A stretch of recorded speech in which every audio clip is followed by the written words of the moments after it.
I Parents ask me usually, when they're working with their kid, they ask me how many minutes in a day do we do the swing? How many times do we make our child bounce on the ball?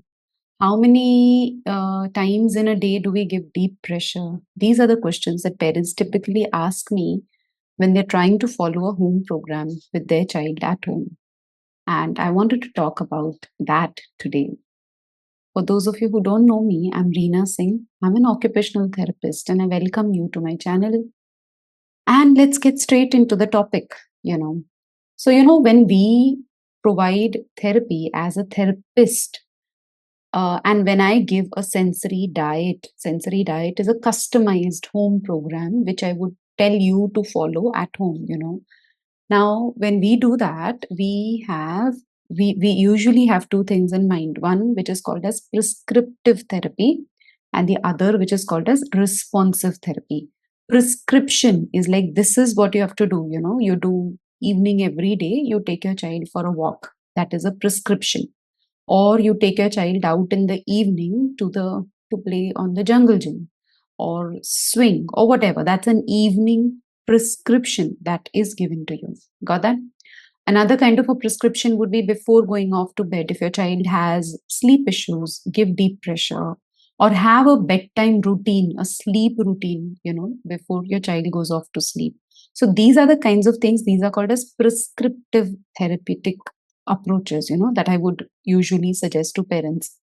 But there is also something called as responsive, and when I say responsive, meaning you're responding to the needs of your child.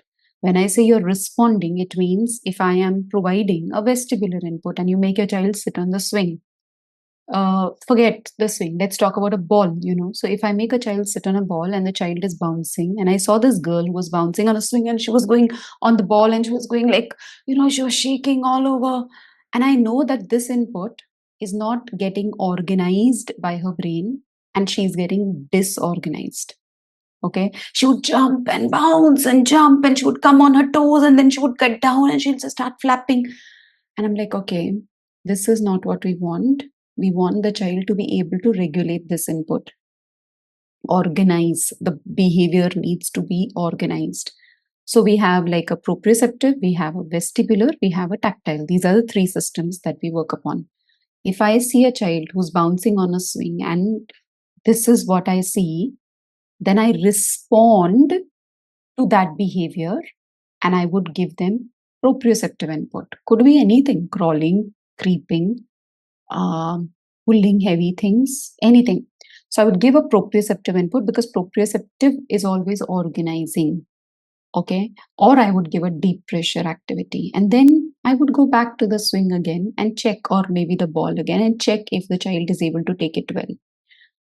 My point that I'm trying to convey is that when we're providing therapy, it's not like, okay, I'm working on the child. The aim is to work with your child. So, yeah, the prescription is important that, every day in the morning before going to school, you're giving a sensory diet. Very good. Evening, you take your child to a park. Very good. You have a bedtime routine. Very good. That all comes under prescriptive. But when we talk about a responsive therapy, it's responding. So if your therapist has told you, so if I tell a parent, make your child get comfortable on the swing, and parents say that the child sits for 2 minutes and wants to jump off or get down, which means child is not able to process the input. And so in that time, I'm not going to push because therapist has told me 10 minutes, I should do 10 minutes. No, I respond to the needs of my child in that moment. That is what I mean by responsive. And what I take care of is, proprioceptive input is always organizing, most of the times is organizing. Deep pressure is always calming. So if I see my child is hyperactive all over the place, I add up proprioception. If I feel my child is too hyper aroused, running all over, talking too fast, looking here, there, moving around, doing everything, I would add up deep pressure. But does that mean that's all I would do? No, then I would again add up the other activity. So this kind of a what you call permutation, combination, what to use when is what I teach in my courses. So you can join my app. In my app, there is this course called Autism Intervention Program.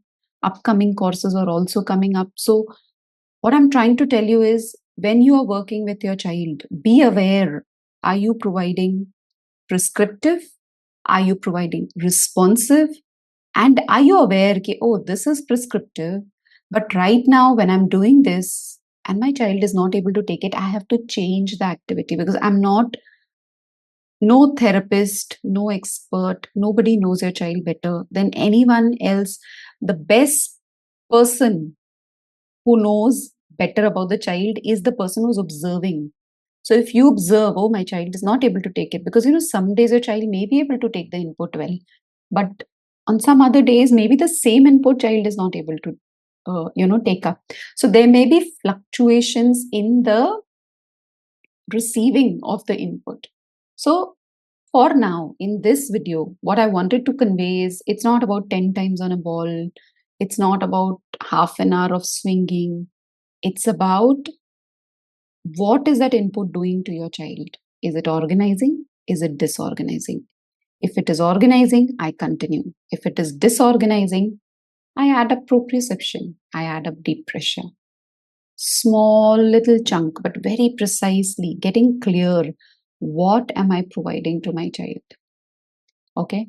I hope what I shared is helpful. If you have more comments, questions, queries related to whatever that I've shared, put it in the comments. I will get back to you. All right. Thank you.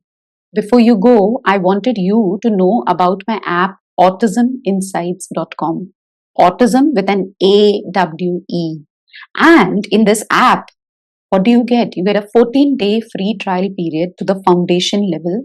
You get daily insights from my working for the last 23 years. What you see right now on YouTube, you get to meet me, hear me every day. You get my audio books, you get my recorded courses, you get my master classes. There's so much waiting for you. And I want you to experience it and grab that 14-day free trial for yourself.